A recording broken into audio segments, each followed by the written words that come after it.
Hello, welcome back to my YouTube channel. ඉතින් මගේ channel එක subscribe කරලා මාත් එක්ක දිගටම එකතු වෙලා ඉන්න. ඉතින් අද හරිම ලස්සන creative sentence pattern එකක් අරගෙන මම ඇවිත් ඉන්නවා. ඉතින් අපි බලමු මොකක්ද ඒ creative sentence pattern එක කියලා. ඉතින් මෙන්න මේක තමයි ඒ pattern එක. Be just doing something. යමක් තව ටිකකින් කරනවා. යමක් තව ටිකකින් නැත්නම් ටික වෙලාවකින් කරනවා කියන්න අපිට පුළුවන් just doing. මේ just කියන pattern එකට පස්සේ අපිට ing verb එක එකතු කරගන්න පුළුවන්. ඉතින් අපි examples කිහිපයක් අරගෙන බලමු කොහොමද මේ sentence නිර්මාණය කරගන්න කියලා. I'm just coming to your home.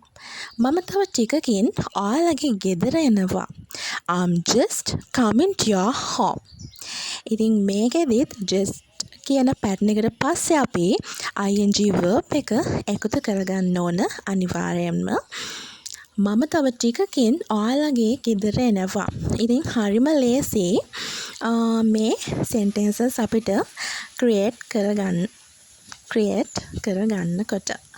ඉතින් I'm just eating. මෙතනදිත් අර sentence එකේදී වගේමයි මම තව ටිකකින් කියන්න I'm just ඊට පස්සේ අපේ ing verb එක I'm just eating. I'm just eating. මම තව ටිකකින් කනවා. ඉතින් මේ sentence හරිම ලේසි. අපි තව example අරගෙන බලමු. I'm just going out. I'm just going out. මම තව ටිකකින් යනවා. මම තව ටිකකින් යනවා. just කියන pattern එකෙන් පස්සේ අපි ing verb එක එකතු කරගන්න ඕන. ඊට පස්සේ she is just calling me. ඇය තව ටිකකින් මට කතා කරනවා.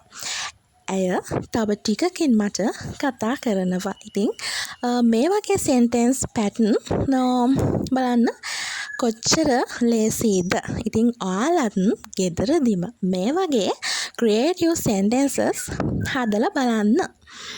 Thanks for watching. ඉතින් මගේ channel එකත් එක්ක දිගටම එකතු වෙලා ඉන්න. channel එක subscribe කරන්න අමතක කරන්න එපා. Bye bye.